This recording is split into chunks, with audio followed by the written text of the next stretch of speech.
A case that's haunted the region for decades. What happened to Scott Kleeschulte? This is what Scott looked like when he vanished from near his home. 28 years later, the search reignites. If he's no longer with us, at least we'd know. What do investigators know now? I brought the cadaver dogs out. This is very much alive. And who holds the key to closure for a local family? It only takes one good lead. Scott Kleeschulte, a St. Charles mystery.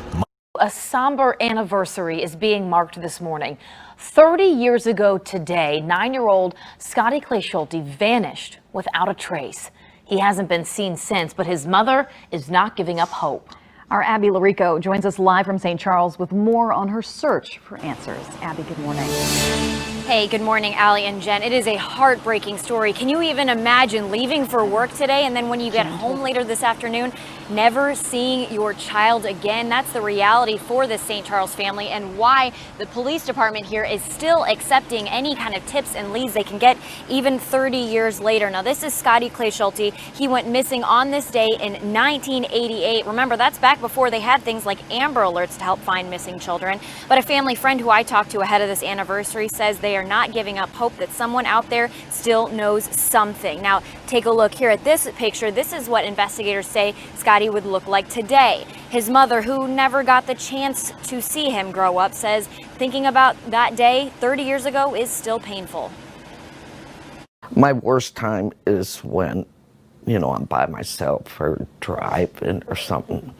I'll catch myself, start thinking about things and thinking what I could have did. You just have to keep going. There's no choice.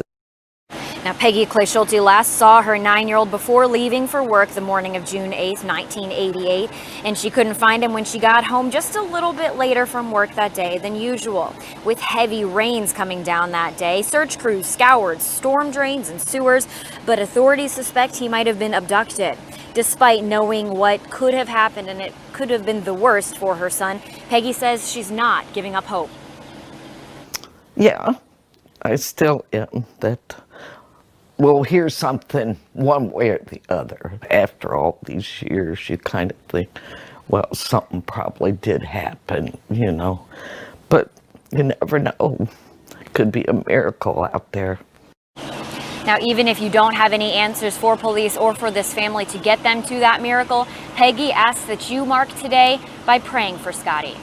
It's an anniversary no parent should have to endure. Tomorrow, a St. Charles mother will mark 3 decades since her 9-year-old disappeared. 5 on Your Side's Casey Nolan reports she is still hoping for a miracle, even if it just means answers. Casey? Mike, his name is Scott Allen Kleeschulte, but his mother just called him Scotty, and she's hoping that by speaking out on this bleak anniversary, people will remember his name and maybe a clue.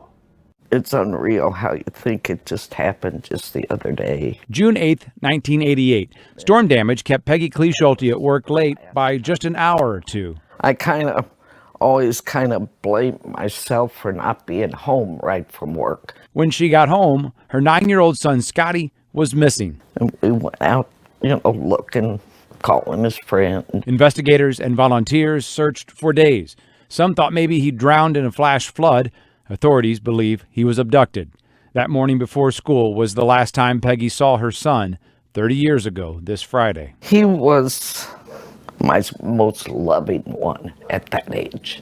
He would come and sit with me in the chair. My worst time is when, I'm by myself or driving or something. I'll catch myself, start thinking about things and thinking what I could have did. What do you do when that happens, when those thoughts are going through your mind? Just push it to the back and just keep on going. You just have to keep going.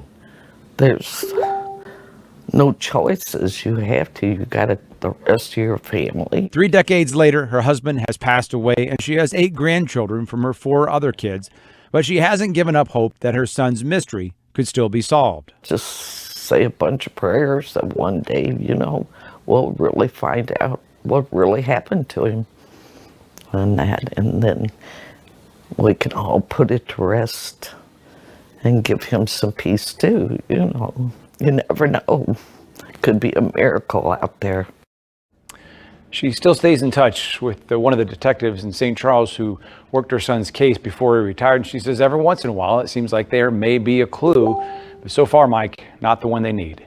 Casey, thanks. Who was the last person to see him? As far as I know, family and friends would have been my older sister Stacy before she had left for work and stuff. And she was there when he had come home and changed after school and that. So as far as I know, it was Stacy. And what did Stacy see? He was, the last time she had seen him, he was at the top of the hill just playing, running around, being a kid like we did. You know, I know people say not to play in the streets, but that's where we played, up at the top of the street. And that's where he was. And this was a fairly urban but rural area, too. You were sort of out in the country, right, where kids just could feel free to play? Yeah, it was a neighborhood. I mean, it was a neighborhood full of 100 kids probably in the neighborhood, but, you know, right 5 minutes from our house was nothing. Farmlands and fields and dirt trails and stuff like that. How violent was that storm late afternoon? And did you think your brother had just hidden to have cover? Yeah, it was a pretty bad storm. You know, it just came and went pretty quick. You know, I don't think he hid necessarily, like hid somewhere. We just assumed that he was inside someone's house, you know, playing inside with another friend. You know, and that's just kind of then started knocking on doors, on every door we could. When did your parents finally call police? It was later in the evening. I can't, you know, I'm not for sure on the time, 8, somewhere around there. It was, you know, before it had gotten dark. And I understand they came right out. Yeah, they were there right away, yes. So what did they do that evening and the next day and the next few days and the next week? That night, I'm not, you know, it's pretty vague for me because I was young, so that night, you know, I can't remember exactly what they did. But that next morning was full-fledged. They had a search party set up with dogs and helicopters and horsebacks and you name it, you know.